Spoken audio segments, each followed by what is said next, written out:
Iron Man, Iron Man 2, and Iron Man 3. Not only is this the franchise that established Marvel Studios as a force to be reckoned with in the blockbuster genre of superhero movies, but it also helped revitalize the career of Robert Downey Jr. And with 2013's Iron Man 3 marking the last solo adventure for the character within the MCU, it marks the Iron Man franchise the first franchise from Marvel Studios to reach the status of a trilogy. But is it a proper trilogy? And if not, then how can we make it one? Let's find out.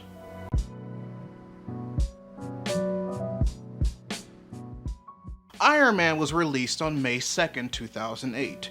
It's the first movie directly made by Marvel Entertainment under the newly christened moniker of Marvel Studios, and was the first installment of what would eventually evolve into the Marvel Cinematic Universe. Starring Robert Downey Jr. as the titular character billionaire arms dealer Tony Stark, it tells the story of his superhero origin and how he acquired a change of heart regarding manufacturing weapons after being captured by terrorists and building an arc reactor in his chest in order to keep metal shrapnels from his own missiles from reaching his heart.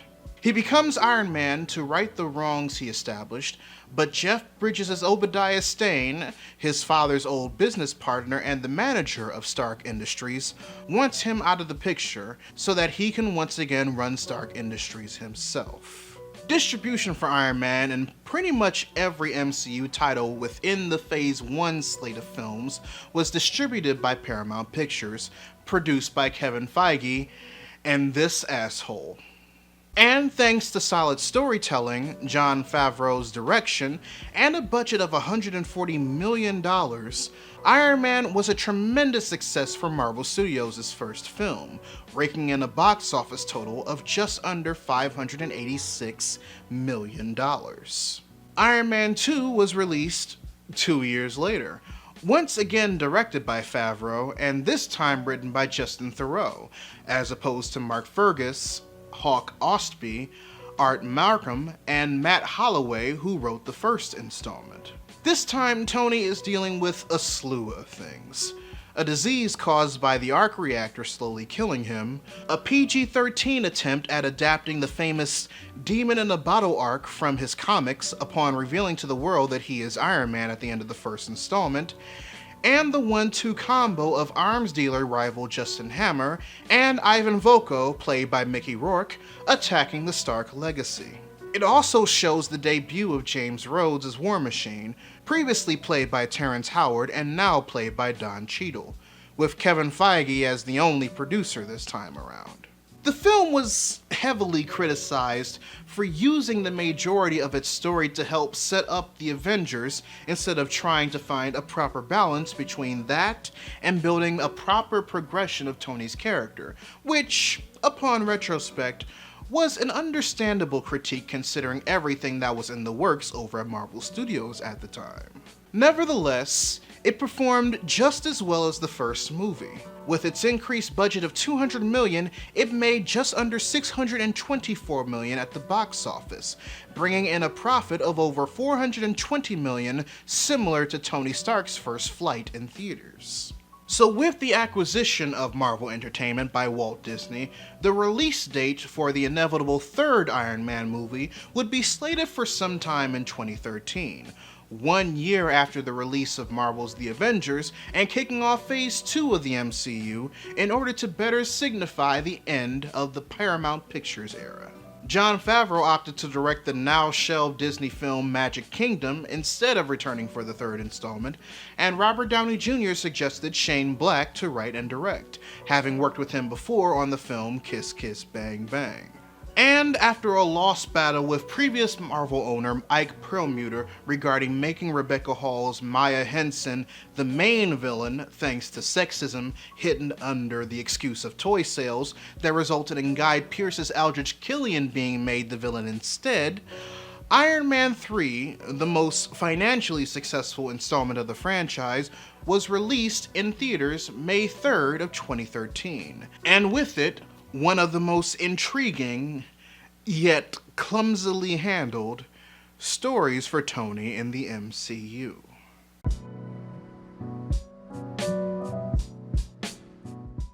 Iron Man 3, despite the plot twist regarding in-universe actor Trevor Slattery, provided a very weighty list of positive achievements for Marvel Studios. It was the first Phase 2 film and the last one that visibly acknowledged their partnership with Paramount Pictures before being able to make them independently thanks to the Walt Disney acquisition of Marvel Entertainment. It was also the second movie from Marvel Studios to break over $1 million in the box office, the first being the first Avengers movie, and at the time of its 2013 release, it became the 5th highest grossing film of all time. And honestly, it's rightly deserved.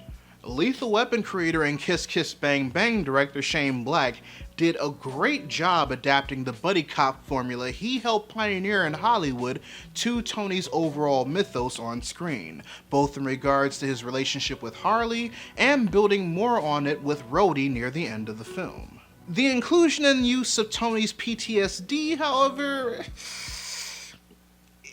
it was a mixed bag for me.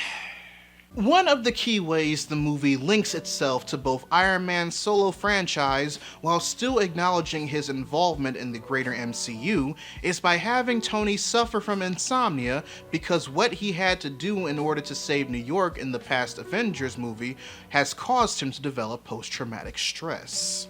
Factor in Aldrich Killian's plot for revenge against Tony for leaving him on the roof during that New Year's Eve party in 1999, and the events that caused the limitation of his resources in discovering the true mastermind behind the extremist plot, and you can see why the breakdowns happened over the course of the film.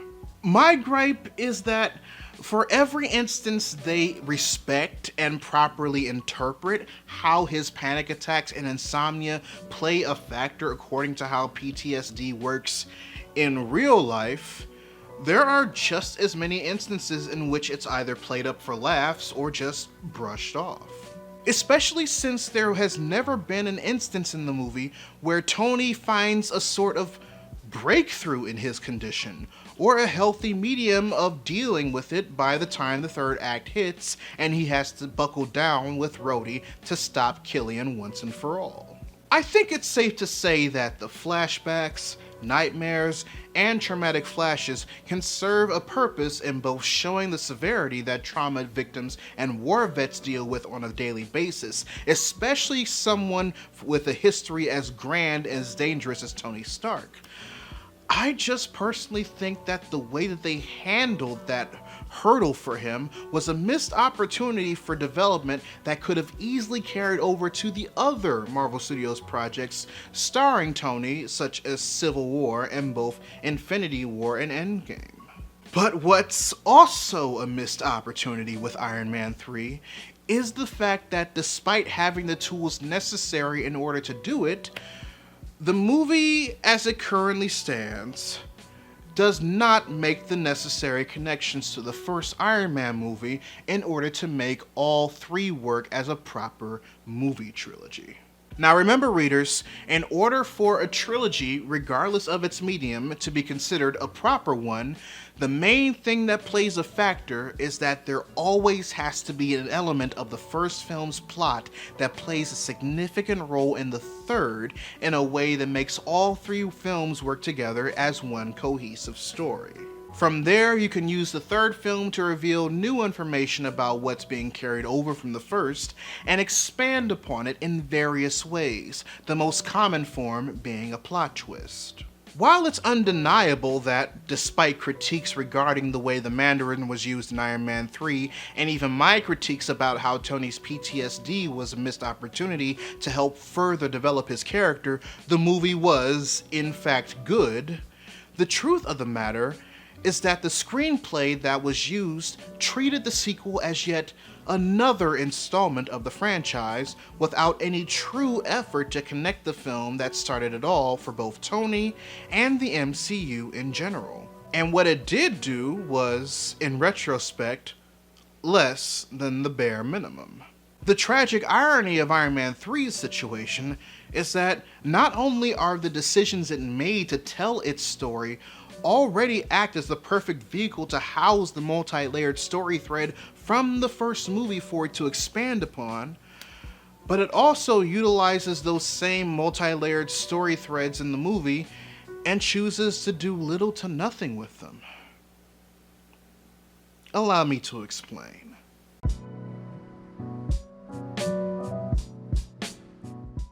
In order to realize what elements Iron Man 3 has within it from the first Iron Man, but never really utilizes in the final version of its narrative, we have to take a look at what plot points, aka strings, are present in the 2008 film that can be combined and used to reveal new information about in the 2013 sequel in the form of an overall connecting thread. And the most obvious one, considering who the film uses as a scapegoat villain, is the first film's use of the 10 rings. Considering that every one of Killian's Mandarin broadcasts started with the same image of the small militia of terrorists that held both himself and Yinsen captive for 3 months, and that Tony watched those same broadcasts in Iron Man 3, I was incredibly shocked that there were no narrative decisions within the final version of this movie to associate them together in any way, shape, or form. And considering that the movie was actively trying to instill PTSD as a situation that Tony had to deal with over the course of the movie thanks to his involvement in the Avengers, why was it just that, considering the 10 Rings logo is so closely associated with him? Why was he not triggered seeing the logo out of the terrorist sect partially responsible for why he has a mini arc reactor in his chest, but triggered when a kid asked him this question? How did he get out of the wormhole? Now, I'm not saying that someone suffering from PTSD can't have multiple triggers or that one can't be more dominant than the other. I don't have PTSD, nor have I studied or researched it enough in order to have a say in how it works, so it is not my place to say what can and should activate such a disorder. But I also know that trauma is trauma. And considering how heavy an experience it was for Tony to the point where his current life is shaped by the events that happened regarding the experience he had with the sect that utilized that logo, something should still be there. Especially since this individual named the Mandarin is now utilizing said logo and is taking responsibility for multiple terrorist attacks that happened over the course of the movie. Speaking of Yinsen, he's another string in the 2003 movie that could have been better interwoven into the thread that Iron Man 3 utilizes, but never expands upon. In the first Iron Man, Yinsen, in a way, acts as Tony's motivation for change. It was him that sparked Tony to create the mini arc reactor during the week he had to live strapped to a car battery. What you just saw, that is your legacy, Stark. It was him that showed Tony that he lived the majority of his life after taking over Stark Industries as an asshole. We met once, you know, at a technical conference in Bern. Don't remember. And it was both his actions and his sacrifice that helped motivate Tony to become the hero that he is in the MCU. Don't waste it. Don't waste your life. The way Iron Man 3 uses him? By referencing the one time the two met before they became prisoners to the 10 Rings terrorist group Obadiah Stane hired to off him 8 years prior. Perhaps another time? And while it does establish the continuity established in the first Iron Man movie as the first time the two characters met, I feel that considering how Proper Trilogies let the third installment better reflect on the events that happened in the first, along with the Mandarin's association with the 10 Rings, Yinsen could have been better utilized as part of Tony's overall journey in not only taming his PTSD, but in remembering why he became Iron Man in the first place. So Iron Man 1 provides us two very strong story strings that when weaved together provides a thread that 2013's Iron Man 3 can easily expand more knowledge on and utilize in Tony's development respectively, that the movie never really fully incorporates into its narrative. Killian's use of the Mandarin's association with the Ten Rings symbol directly connected to the terrorist cell Obadiah Stane hired to kill Tony Stark in 2008, and the moral compass that was his fellow cellmate Yinsen, who was only used as a cameo to establish continuity in the movie's flashback that helps establish the motives of Aldrich Killian and Maya Hansen as the film's main villains. So how do we make changes to the narrative of Iron Man 3 that still allows it to be the Iron Man 3 we initially received, but better expand upon the thread from the first movie that it never really utilized? Let me break it down for you.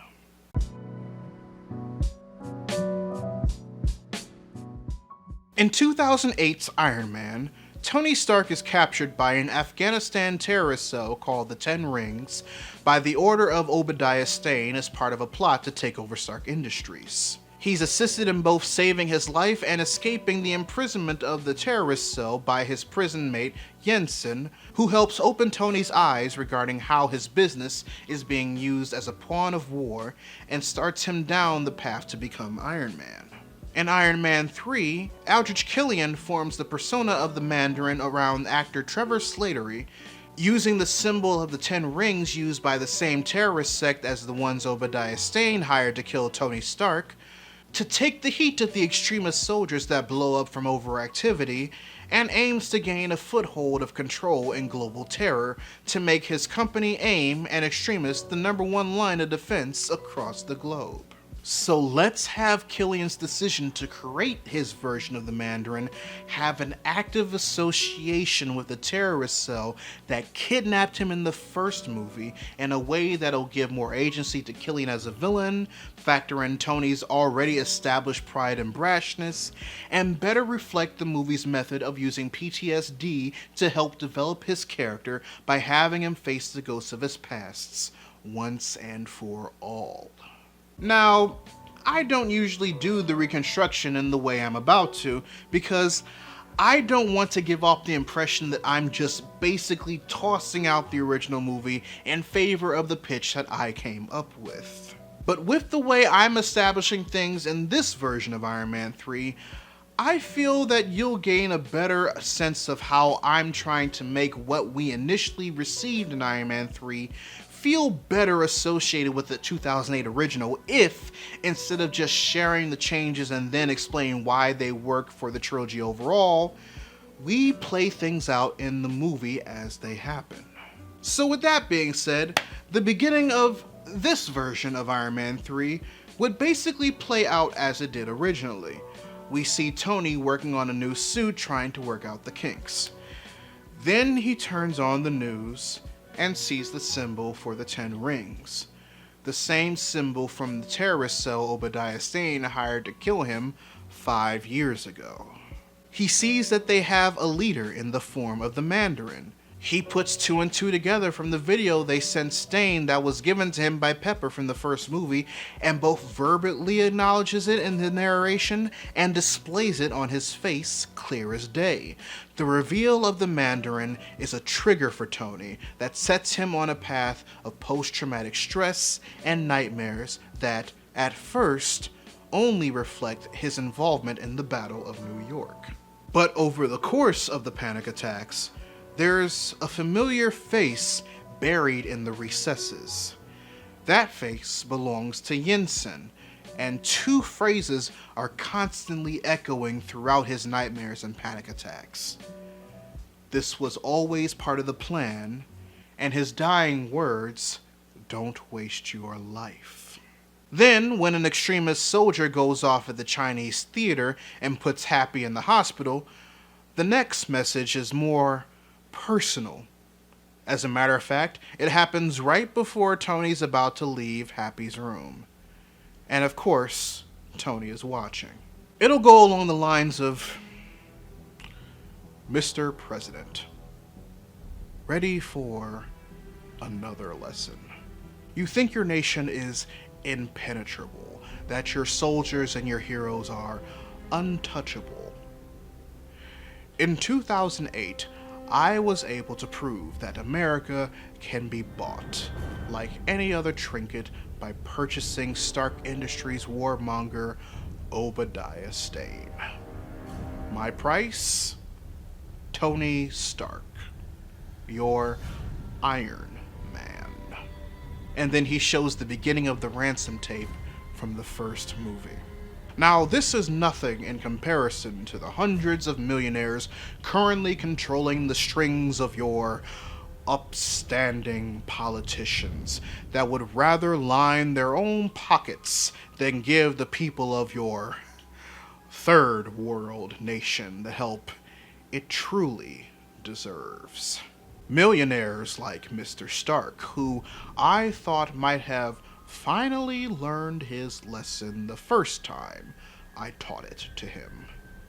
But he didn't.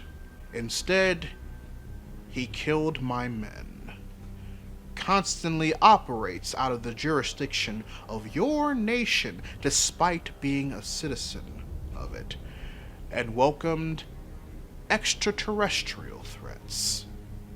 Way worse than any terrorist. So I deemed it necessary to remind your capitalistic Avenger just how untouchable he truly is. Then he shows the aftermath of the Chinese theater bombing, with Happy as one of the casualties. You are not impenetrable, Mr. President, and your heroes are more than touchable. They are moldable. And as I have shown one of yours, I can place them in any position I deem fit. Mr. Stark, if you are indeed watching, you may be the Iron Man, but without me, there is no you. You may have created your armor under the noses of my men, but answer me this. Do you really think that if you have an idea, that it belongs to you? And that sets off Tony, because he remembers Stane asking that exact same question when he pulled out his arc reactor in the first movie, immediately unlocking a level of trauma that his PTSD takes advantage of almost simultaneously. And the combination of reliving being captured by the Ten Rings and the Mandarin claiming the attack on Happy's life, already compounded with the panic attacks and nightmares he was getting since the first Mandarin video, causes him to outwardly challenge the Mandarin upon leaving the hospital. The Mandarin, aka Killian's goons, then proceeds to attack Stark Manor, and things pretty much transpire the way that they did in the actual movie. After Pepper is safe, Jarvis uses the armor to transport a passed out Tony to the coordinates he set during his initial investigation of the Mandarin's American attacks, which is rural Tennessee. But while Tony is passed out in the suit, he has another nightmare. He's flying the bomb that was sent to Manhattan to level it during the events of the Avengers through the portal made by the Tesseract, and takes a look at the side. It says Stark Industries. And suddenly, he's back in the cave, looking at one of the same Stark Industries bombs the Ten Rings gave him to make the Jericho weapon, as he's about to scrap it for supplies to make the arc reactor. Then, behind him, he hears Jensen say, "Is that how you want to go out? Is this the last act of defiance of the great Tony Stark, or are you going to do something about it?" And from there, the movie plays out pretty much the same. Tony wakes up and crash lands in snowy Tennessee and teams up with Harley. He fights more of Killian's extremist goons in the process, while investigating the soldier that went too hot and exploded, all the while trying to come to terms with why he's having panic attacks and why they trace back to his time in the caves when he thought he was just suffering from the aftermath of the Battle of New York. Then, when Harley helps trace the Mandarin to Miami, Florida, Tony pulls over after Harley says that the suit isn't charging and has one last panic attack. But this time, it's a bit different. During his usual stint in trying to fight through the panic attack while sitting against his car, he passes out from it instead. And he wakes up in 2008, once again back in the cave, this time with his chest attached to the car battery and Yinsen sitting across from him. And realizing that this is something Tony needs to confront, he takes the time to discuss with the projection of Yinsen why all of this is happening to him. And we find out that despite things working out the way Yinsen wanted them to when he escaped, Tony, in one way or another, still felt responsible for his death. Tony's never truly acknowledged that he's now the way that he is because of Yinsen's sacrifice for him to escape, and needs to accept the fact that what Yinsen did was, and I quote, always part of the plan, and that the plan in question can't be his all the time. Because ultimately, what should be the main piece in the puzzle regarding Tony getting to the root of his PTSD is how he normally conceptualizes control, and how he reacts when someone or something causes him to lose his sense of it. He would rather experience a sense of dread and terror that was brought about by a decision he made, and he made alone, 1,000 times over. A decision like the one that he made to send the missile through the wormhole during the Battle of New York, then experience it through a situation like the caves 5 years ago, in which, thanks to Yinsen's decision to draw the attention of the Ten Rings cell away from Tony while his Mark I suit was charging, he couldn't control every single element of. And it's in this breakthrough that gives him the strength to do what needs to be done in order to put a stop to Killian and the Mandarin uninterrupted. It isn't a cure for his PTSD per se, but it helps him get in a better mindset to properly deal with Killian and digest the true twists of this reconstruction of Iron Man 3. That revelation plays out a bit of the same way as the original movie. The Mandarin isn't the Mandarin, but instead a British actor named Trevor Slattery that Killian is using as a scapegoat to monopolize global terror and its response to it. But while he and Maya have Tony restrained, giving his villain monologue explanation, Killian reveals a bit more. Like how after Tony brushed him off on New Year's Eve of 1999, he willingly helped Obadiah Stane carry out his plan to kill Tony, while Maya and himself worked on extremists, with plans on leaving Stane in the dust and absorbing Stark Industries into AIM once the deed was done. He reveals that while hiring the Ten Rings to perform the hit was, in fact, all Stane, Killian did his own research on them once they sent Stane the ransom video. He reveals that there's a fairy tale-like myth about the Mandarin that he discovered upon looking into the cell's logo, and not only did they believe he existed, but were trying to get into his good graces and join his army, trying to use the remnants of the Mark I armor Tony left in the desert to blackmail Stane in creating enough suits to gain his attention. A man with a dozen of these can rule all of Asia.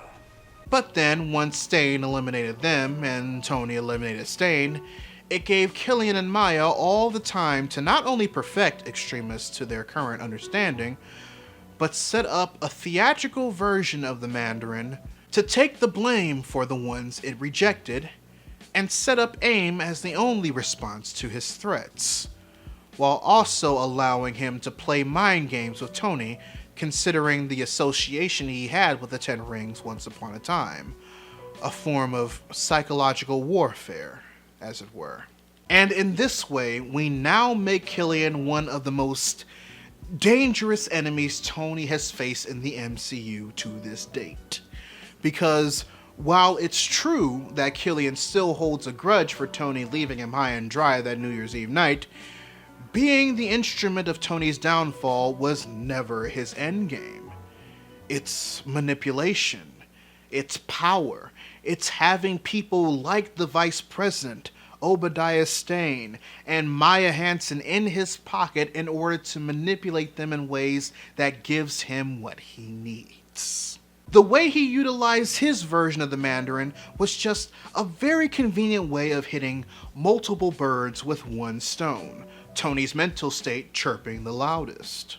And the only reason why he took these many measures against Tony in the first place, even injecting Pepper Potts with extremists, was because after learning he survived the destruction of his Malibu mansion, Maya was able to convince Killian that Tony could still be useful to his cause. According to Aldrich, because he has done more with the identity than whoever is supposed to be the true one.